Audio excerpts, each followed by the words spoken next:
ऐसे क्लेम तो हमेशा आते रहे, क्या फर्क पड़ गया मोदी?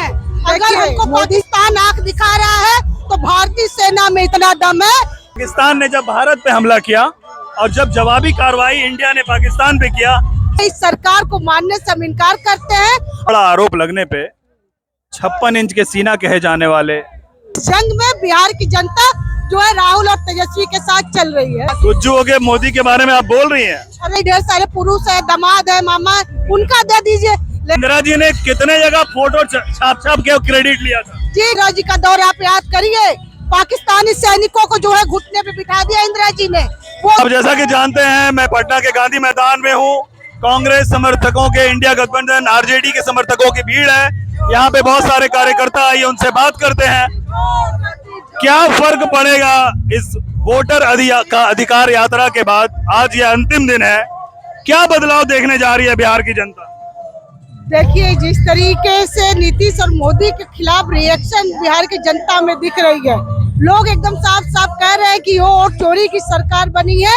ये लोकतांत्रिक सरकार नहीं है, जनता की चुनी हुई सरकार नहीं है। इसलिए इस सरकार को मानने से हम इनकार करते हैं। और राहुल जी के नेतृत्व में ये जो यात्रा निकल रही है, तेजस्वी यादव, राहुल जी, ये लोग लगातार ये लोगों के बीच में मैसेज लेकर जा रहे हैं कि ये सरकार आपके अधिकारों की चोरी कर रही है। ये सिर्फ वोट की चोरी नहीं है, ये आपके रोजगार की चोरी है, ये आपके जो है अधिकार की चोरी है। ये वोटर अधिकार जो है, ये आपके तमाम जो सुविधाएं आपको मिलती है उसकी चोरी कर रही है। इसलिए इसके खिलाफ ये एक जंग है।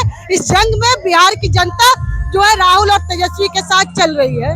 तो इससे पहले भी जब विधानसभा का रिजल्ट आया था तो तेजस्वी यादव ने चैलेंज किया था कि बहुत सारे सीटों में घोटाला हुआ है। फिर लोकसभा में राहुल गांधी ने 25 सीटों पे दावा किया और अभी गए महीने उन्होंने साबित कर दिया। तो ऐसे क्लेम तो हमेशा आते रहे, क्या फर्क पड़ गया मोदी को? देखिए, मोदी जी को फर्क नहीं पड़ता तो वो जो है इस यात्रा पे हमला नहीं कराते। अपने लोगों को बेच करके मंच पे गाली दिलवा रहे हैं मोदी जी के, माता जी के खिलाफ, माननीय माता जी के खिलाफ कार्यालय पे कांग्रेस के हमला हो रहा है। तो ये रिएक्शन मोदी का दिखा रहा है। फर्क नहीं पड़ता तो ये सारी चीजें नहीं होती। और राहुल जी ने लगातार कहा, हम बर्दाश्त नहीं करेंगे, हम ऐसे चोरों को छोड़ेंगे नहीं, चाहे वो इलेक्शन कमीशन हो, चाहे वो सत्ता में बैठे हुए लोग हो। अगर इलेक्शन कमीशन चाहता तो इस पूरे मामले को, राहुल जी के बयान को क्यों नहीं वो खारिज कर रहा है, क्यों नहीं वो जवाब दे रहा है? इसका मतलब कि दाल में कहीं ना कहीं कुछ काला है। जिस तरीके से राहुल जी ने सर्वे करके दिखाया है, ये मामूली बात नहीं है। और खुद बीजेपी के नेता भी इस बात को प्रूव कर रहे हैं। जो अनुराग ठाकुर जो है वो प्रेस कॉन्फ्रेंस करके कह रहे हैं कि 6 सीटों पे घोटाला हुआ है। तो सत्ता पक्ष भी वही आरोप लगा रहा है जो राहुल जी लगा रहे हैं। लेकिन मोदी जी ये जो सोच रहे थे कि अनुराग ठाकुर के माध्यम से हम राहुल जी को और विपक्षी गठबंधन को घेर लेंगे, उल्टा चुनाव आयोग को अनुराग ठाकुर ने फंसा दिया है, मोदी जी फंसा दिया। चुनाव आयोग कहता है कि हम फुटेज नहीं दे सकते हैं, हमारी माँ बहनों का हम फुटेज नहीं दे सकते हैं। इस पे क्या कहेंगे आप? मैंने ये तो हंसी की बात है भाई, वोट डालने जाते हैं। मैं भी एक महिला हूँ, मैं अपने अधिकार को जानती हूँ। हम जानते हैं कि एक वोट से सरकार बदल भी सकती है, बन भी सकती है।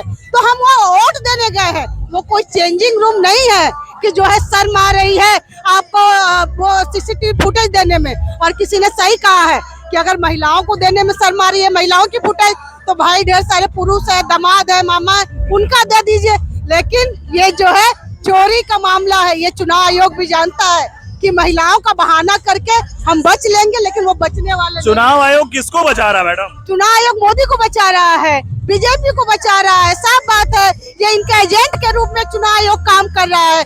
चुनाव आयोग पूरी तरीके से जो है बीजेपी की चोरी से सरकार बनाई है। चाहे वो बनारस का लोकसभा सीट देख लीजिए, चाहे वो राहुल 3 बार 6 राउंड जो है मोदी जी पीछे जाते हैं, 7 राउंड अचानक से जो है काउंटिंग बंद होती है, फिर घोषणा हो जाती है कि मोदी जी जीत गए। आखिरी सवाल है आपसे, इतने बड़े एलिगेशन, इतना बड़ा आरोप लगने पे 56 इंच के सीना कहे जाने वाले पाकिस्तान पे जब हमला हुआ, सभी विपक्षियों ने उसको, पाकिस्तान ने जब भारत पे हमला किया और जब जवाबी कार्रवाई इंडिया ने पाकिस्तान पे किया, सारे पक्ष विपक्ष ने उसको सराहा, अप्रिशिएट किया।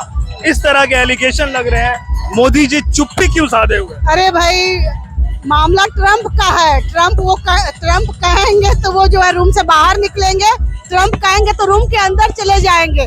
आप देखिए, ट्रम्प के कहने पे मोदी जी की घिग्गी बन गई और वो जो है युद्ध रोकवा दिया और अपना पीठ थपथपा रहे हैं कि हमने जो है युद्ध रोकवा दिया।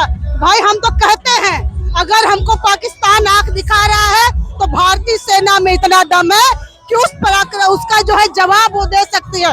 इंदिरा जी का दौर आप याद करिए, पाकिस्तानी सैनिकों को जो है घुटने पे बिठा दिया इंदिरा जी ने।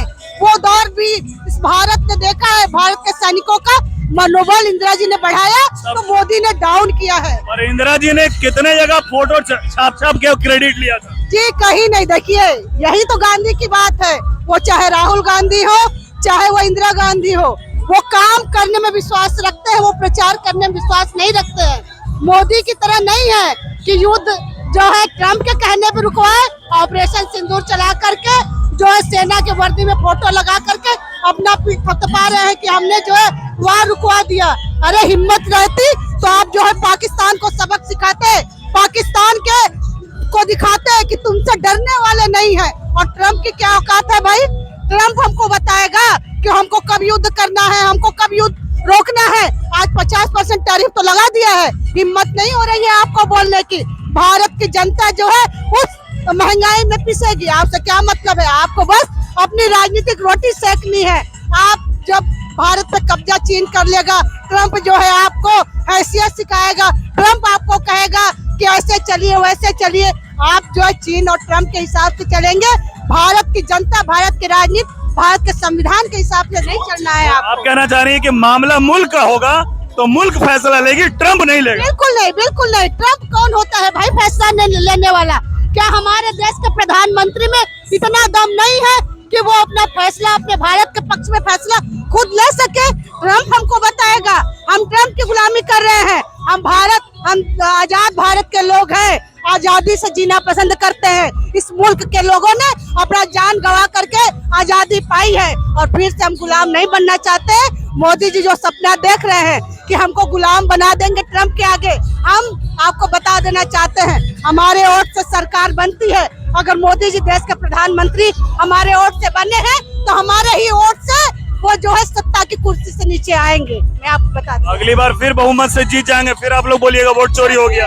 चोरी करना ही है तो चोरी करके आप राजा बने रहिए, लेकिन आप अपने दिल पे ईमानदारी से कहिए। मोदी जी का चेहरा आजकल देख लीजिए, जब से वोट चोरी का मामला चल रहा है, नूर नहीं दिख रहा है उनके चेहरे पे, क्योंकि वो भी समझ रहे हैं कि चोरी से हम जो है देश के प्रधानमंत्री बने हैं। ये थी कांग्रेस की नेत्री जिन्होंने बड़ी बेबाकी से अपनी बात कही और ये कह रही हैं कि आने वाले टाइम में राहुल गांधी का भविष्य उज्जवल है। धन्यवाद।